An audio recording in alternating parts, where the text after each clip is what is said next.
Assalamualaikum warahmatullahi wabarakatuh.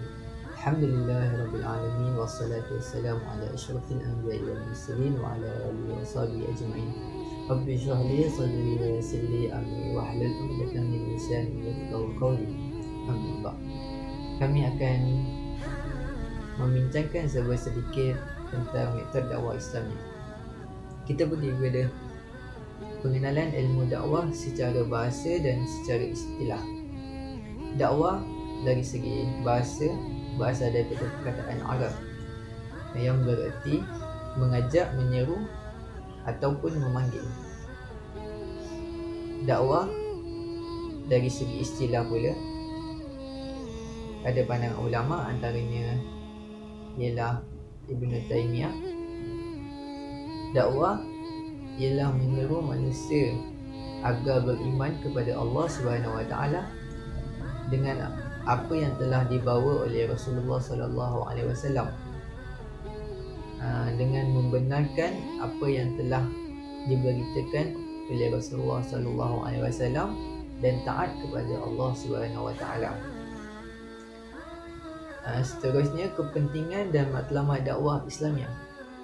Kepentingan, matlamat dan dakwah Islamiah adalah mengajak umat manusia, tidak kira agama, bangsa maupun orang kafir, kepada jalan yang benar dan diridai Allah Subhanahu Wa Taala, supaya mereka dapat mengetahui, menerima dan mengamalkan dalam kehidupan seharian mereka.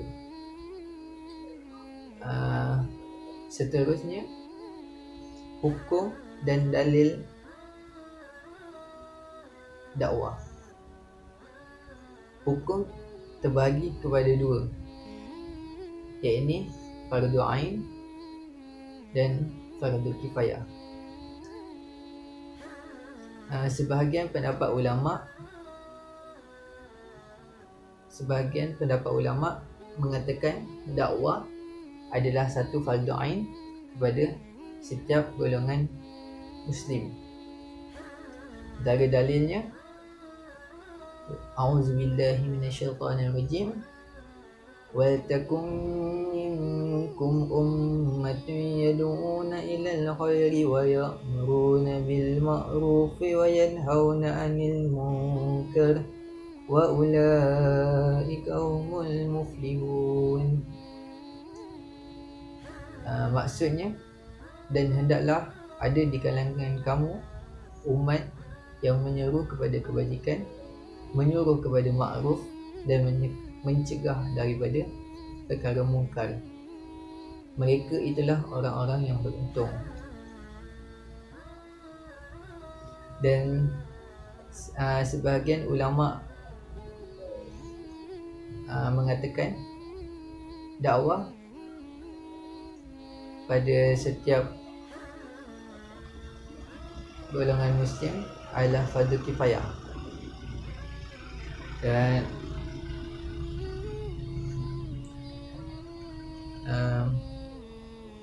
antara dalilnya, an Abi Sa'id radhiyallahu an qala Rasulullah sallallahu alaihi wasallam, man ra'a minkum falyughayyirhu biyadihi fa illam yastati' fa bilisanihi fa illam yastati' fa biqalbihi wa dzalika ad'aful iman. Maksudnya, barang siapa yang melihat kemungkaran, maka cegahlah dengan tangannya. Apabila mereka tak mampu, maka cegahlah dengan lidahnya, maka cegahlah dengan lisannya. Apabila mereka tak mampu, maka cegahlah dengan hatinya.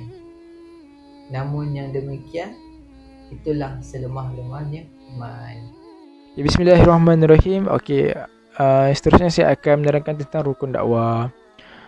Okey, rukun dakwah ada 4. Yang pertama, da'i. Yang ni pendakwah. Yalah, orang nak berdakwah mesti kena ada orangnya untuk berdakwah kan. Mesti ada yang pendakwah, penyampai mesti ada.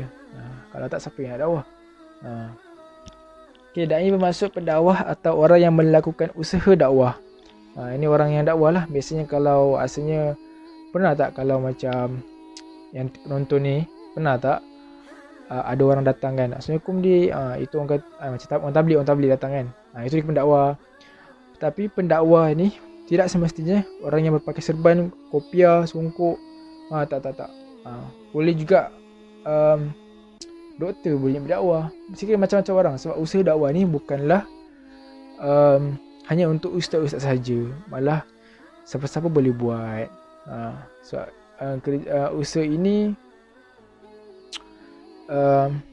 suruh umat Nabi Muhammad boleh lakukan. Seterusnya kita bagi yang seterusnya pula. Yang kedua adalah tajuk dakwah, yakni maudhu' ad-dakwah. Kan? Maudhu' ini adalah tajuk lah, tajuk dakwah. Maksudnya apa konten yang kita akan bawa ketika berdakwah tu kan. Okey, kat sini adalah Islam. Islam tu sendiri adalah tajuk dakwah. Kan? So kat situ kita menceritakan tentang kebesaran Allah, menceritakan tentang Islam. Kalau macam kita nak dakwah kepada orang yang bukan Islam, macam kita tengok Ustaz Zakir Naik kan, dia cerita pasal dia buat soal jawab kan, semua agama lain. Dan juga kalau kita tak mampu kalau kita tak mampu untuk kehadapan kan, berdakwah di hadapan, boleh je kita dakwah dalam keluarga kita dahulu kan. Itu lebih baik kan? Sebab kalau kita dakwah kat luar tapi keluarga sendiri terabai, tak cantik lah. Kan, macam orang kata, yelah kita sibuk, ibaratnya lah kita sibuk cakap orang ni tegur, tapi keluarga sendiri tak betul. So sebaiknya kita dakwah dalam keluarga dulu kan. Kita dah ada keyakinan apa semua, barulah kita berdakwah orang ke Islam ke kan. Okey, seterusnya kita pergi kepada yang ketiga. Orang yang didakwah, yang ni mad'u.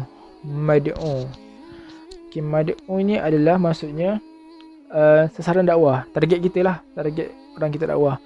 Okey, contoh siapa kita nak dakwah. Contoh family, itulah mad'u kita.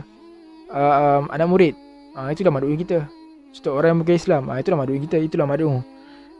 So target kita lah, sasaran orang yang fasik ke, orang yang munafik ke apa kan. Itu target kita.